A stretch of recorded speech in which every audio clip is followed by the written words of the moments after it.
नमस्कार. गावात राहूनच स्वतःचा व्यवसाय सुरू करायचा आहे किंवा हक्काचा रोजगार मिळवायचा आहे, तर आजचं हे विशेष विश्लेषण तुमच्यासाठीच आहे. आज आपण अशा दोन भव्य योजनांची माहिती घेणार आहोत, ज्या ग्रामीण अर्थव्यवस्थेत खऱ्या अर्थाने क्रांती घडून आणणार आहेत. शहराकडे स्थलांतर न करता गावातच शेती आणि पूरक व्यवसायातून स्थिर नोकरी किंवा व्यवसाय उभारता येईल का, हा प्रश्न नक्कीच पडला असेल.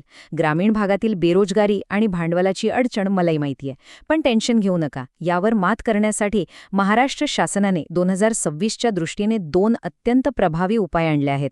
आज आपण त्याचं सविस्तर विश्लेषण करणार आहोत. आज आपण नेमकं काय पाहणार आहोत? 1. ग्रामीण तरुणांसाठी नवीन संधी. 2. कृषी मित्र योजना. 3. पशुधन उद्योजकता. 4. पात्रता आणि कागदपत्रे. आणि शेवटी 5. फसवणुकीपासून स्वतःला कसं वाचवायचं. चला तर मग लगेच सुरुवात करूया. पहिला विभाग, ग्रामीण तरुणांसाठी संधी.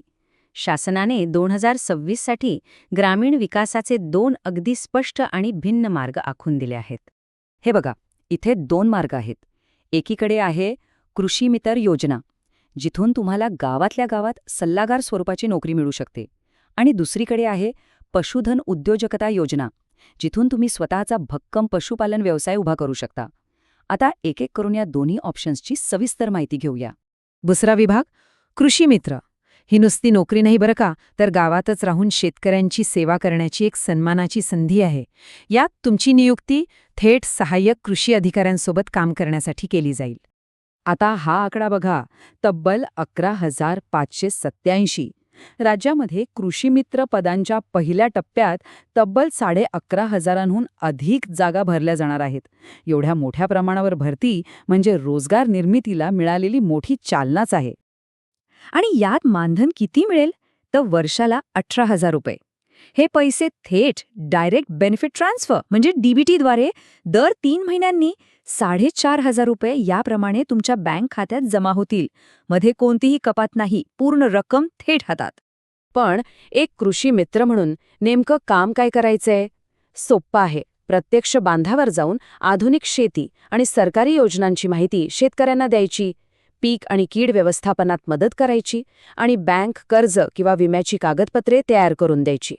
यामुळे गावात प्रतिष्ठा तर मिळतेच, पण प्रॅक्टिकल अनुभवही जबरदस्त मिळतो. या योजनेतली सर्वात भारी गोष्ट कोणती आहे माहितीये? यातली 30% पदं केवळ महिलांसाठी राखीव आहेत. ग्रामीण महिलांना आर्थिकदृष्ट्या स्वावलंबी बनवण्यासाठी आणि मुख्य प्रवाहात आणण्यासाठी हे एक अत्यंत महत्त्वाचं आणि कौतुकास्पद पाऊल आहे.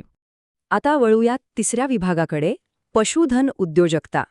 मुख्यमंत्री ग्रामीण पशुधन उद्योजकता योजनेच्या माध्यमातून हक्काचा आणि भव्य व्यवसाय कसा उभा करायचा ते पाहूया. हे ऐकून तुम्ही थक्क व्हाल. 5 गायी किंवा म्हशींच्या दुग्ध प्रकल्पाची किंमत आहे तब्बल 11,35,000 रुपये. यात फक्त जनावरच दिली जात नाहीत, तर त्यासोबत एक आधुनिक गोठा, मिल्किंग मशीन आणि जनावरांचा 3 वर्षांचा पूर्ण विमासुद्धा मिळतो. यात शासनाचा पाठिंबा किती भक्कम आहे ते बघा. सर्वसाधारण प्रवर्गासाठी 50% अनुदान आहे, तर अनुसूचित जाती आणि जमाती प्रवर्गासाठी तब्बल 75% सबसिडी दिली जातीये. एवढं मोठं आर्थिक पाठबळ असल्यावर व्यवसायातली जोखीम साहजिकच कमी होते. ह्या योजनेत तुमच्याकडे 3 भारी पर्याय उपलब्ध आहेत. 5 जनावरांचा डेअरी प्रकल्प, 50 माद्या आणि 5 नरं असा शेळ्या मेंढ्यांचा प्रकल्प, किंवा 5,000 पक्ष्यांचा मोठा कुक्कुटपालन व्यवसाय. विशेष म्हणजे यात 3 किलोवॅटची सोलर सिस्टम, मिल्किंग मशीन आणि फॉगिंग सिस्टम असणार आहे. हा केवळ पारंपरिक गोठा नसून एक आधुनिक आणि स्वयंचलित बिझनेस युनिट आहे. चौथा विभाग, पात्रता आणि कागदपत्रे. या भव्य संधींचा फायदा घ्यायचा असेल तर प्रशासकीय पातळीवर आपली तयारी पक्की असायला हवी.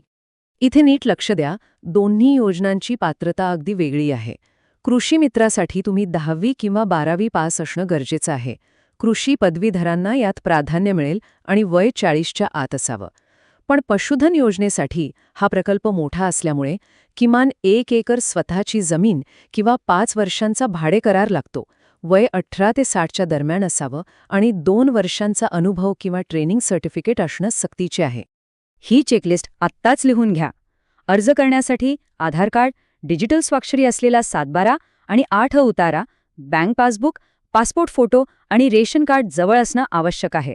ही सगळी कागदपत्रे आजच अपडेट करून ठेवा आणि ऑनलाईन अपलोड करण्यासाठी सुस्पष्ट स्कॅन केलेली असावीत. आता शेवटचा आणि अत्यंत महत्त्वाचा 5वा विभाग, फसवणुकीपासून सावधगिरी आणि अर्ज प्रक्रिया. ऑनलाईन घोटाळ्यांपासून सुरक्षित राहणं हे योग्य माहिती असण्या इतकेच महत्त्वाचे आहे. सर्वात महत्त्वाची गोष्ट, शासनाची अधिकृत कृषी मित्र योजना पूर्णपणे विनामूल्य आहे. सध्या काही खासगी संस्था जसे की MPKVK 250 रुपये फी घेऊन 30,500 पदांची भरती करत असल्याच्या जाहिराती देत आहेत. लक्षात ठेवा, सरकारी योजनेसाठी कोणतेही अर्ज शुल्क नाही. त्यामुळे कोणत्याही खासगी संस्थेला किंवा तृतीय पक्षाला पैसे देऊ नका. पशुधन उद्योजकता योजनेसाठी अधिकृत MahaBMS म्हणजेच MahaBMS पोर्टलवर ऑनलाईन अर्ज कसा करायचा? प्रोसेस अगदी सोपी आहे. प्रथम नवीन नोंदणी करा, तुमचं प्रोफाईल तयार करा, योग्य योजना निवडा, स्पष्ट कागदपत्रे अपलोड करा आणि अर्ज सबमिट करून पावती मिळवा. ही संपूर्ण प्रक्रिया पूर्णपणे डिजिटल आणि पारदर्शक आहे. आणि इथे एक अतिशय महत्त्वाची सूचना, शासनाच्या कृषी मित्र योजनेचं ऑनलाईन पोर्टल अजून सक्रिय झालेलं नाहीये. अधिकृत शासन निर्णय म्हणजेच GR अद्याप आलेला नाहीये. त्यामुळे कोणतीही घाई करू नका, फेक लिंक्सवर क्लिक करू नका आणि अधिकृत घोषणेचीच वाट पहा. नेहमी लक्षात ठेवा, येणाऱ्या काळात यश त्यांच्याच वाट्याला येईल जे पूर्वतयारी करतील आणि योग्य माहिती बाळगतील. अधिकृत पोर्टल आणि योग्य मार्गानेच पुढे जाणं हे आपल्या हिताचं आहे. हे पाऊल तुम्हाला नक्कीच आर्थिक स्वावलंबनाकडे घेऊन जाईल. आता जाता जाता मला एक सांगा, या भन्नाट संधींचे दरवाजे उघडण्यासाठी लागणारा तुमचा 7/12 उतारा आणि बाकीची कागदपत्र आज अपडेटेड आहेत का? जर नसतील तर आजच प्रशासकीय तयारीला लागा. आजचं हे विश्लेषण तुम्हाला कसं वाटलं? माहितीपूर्ण राहिल्याबद्दल धन्यवाद